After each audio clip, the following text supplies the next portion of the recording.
Hello there. I'd like to share a story with you that ultimately has a lot to do with the nature versus nurture argument. If you're not familiar with what that phrase pertains to, it pertains to the age old argument. What is more significant in shaping our personality, shaping who we are? Is it nature? In other words, our genes or what we're born with?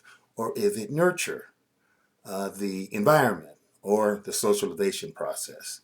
I'd like to share with you a story. It's an experience that has to do with my brother. And afterward, I'd like to get your feedback as to whether or not you agree with my brother. This goes back many years ago. I had a brother named Daryl who died back in 1989. He died of AIDS. And, you know, uh, we knew that my brother was gay by the time he had fallen ill.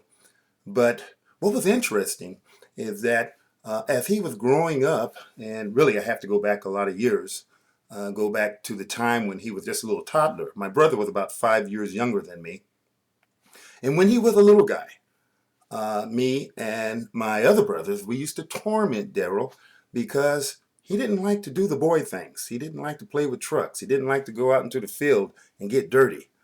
He preferred to stay at home and play with his sister, his twin sister, Diane, who's still with us. Well, and as I said, we used to torment Daryl all the time on that. We used to call him sissies.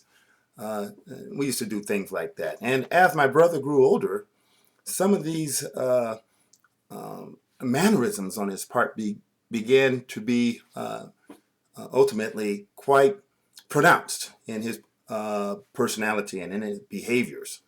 My sister and I, not his twin, but I have another sister, Regina, we used to gossip quite a bit as to whether or not my brother was gay. You got to keep in mind, in the community that I grew up in back in the 60s and 70s, that was a taboo topic to discuss openly homosexuality. So we did gossip, though, a lot about it. So eventually, my brother got married. Matter of fact, he married a woman in the neighborhood that he grew up with. Not long after he got married, after he fathered a child, my nephew, they split up. He and his wife separated. And so, after some discussion on our part, my sister and I more or less concluded that my brother dived headfirst into the gay community, sort of came out. Um, Not long after, I would say a couple of years, maybe 2 or 3 years after he had separated from his wife, what happened was this. One of my friends, who's also a common friend of my brother's at the time, called me one day and said that he had heard my brother was missing a lot of work, that he was ill quite a bit, and that a lot of his coworkers believed that he had AIDS. So to make a long story short, I traveled down because I lived up in Lancaster at the time. I traveled down to Panorama City, Kaiser there, to visit my brother because I found out he was, in fact, in the hospital. And I did find out once I entered his room there that he did, in fact, have AIDS. Now, contrary to the way I dealt with my brother up to that point in his life, I was eager to discuss his situation. Now, I was a student of sociology, very much interested into the causes of homosexuality. So I told my brother, as soon as he got out of the hospital, I wanted to take him out to dinner. And this I did. And when we went out to dinner, I took my brother out. The first question that I asked him, Daryl, when did you think you were gay? When did you think that you realized that you were gay? And what do you think caused you to be gay, to turn out gay?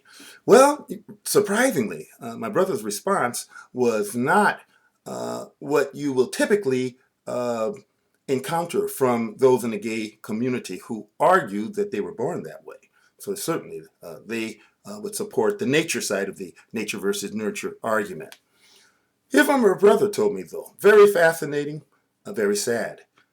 He had told me, he said, Tony, remember back when we were kids, we used to play hide and go seek. And by the way, back in those days, one of the things we used to do was raise pigeons. And we had these large pigeon cages. Everyone in the community that I grew up, most of the young boys raised pigeons, those birds.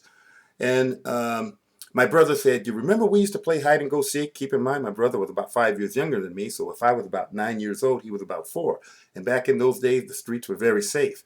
He said, "What you don't remember, though, do you remember Robert so and so?" And this Robert so and so that he was talking about was a young man that probably was about 5 years older than me. So if I was around 9 years old at the time, Robert would have been about 14 or 15 years old, and my little brother was 4 or 5. Well, here's what my brother went on to say.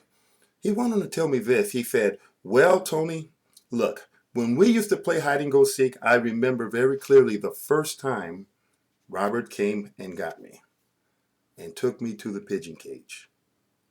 And he had and began to molest me, of course, is what he told me.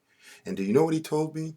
He said that eventually this began to occur every time that we played hide and go seek. In fact, he went on to say that every time we played hide and go seek, Robert would take him to the pigeon cage, and there they would remain for the duration of the game. And here's what my brother told me that's most revealing of all. He said, Tony, eventually I began to look forward to spending this time with Robert and being in the pigeon cage with him. And here's what he said, most revealing at all. And after a while, Tony, I realized ever since then that I've become fascinated with the peanuts. So do you hear what my brother's saying? He's telling me, or he was telling me back in '89, that what made him gay, what made him turn out to be a homosexual, was this molestation that he experienced at the hands of this teenager. So what I would like you to do, I would like you to weigh in on this. So for this discussion, I would like for you to respond. And I'd like your feedback as to whether or not you believe that my brother's experience and what he said and what he was arguing to me before he died. Do you believe that there's some substance to that argument? That in his case, he's arguing that it was something in the environment, that he wasn't born that way. In contrast to those in the gay community, most of them who argue that they were born that way. So I certainly would like to see your opinions in the discussions, okay? And I'll look forward to reading them.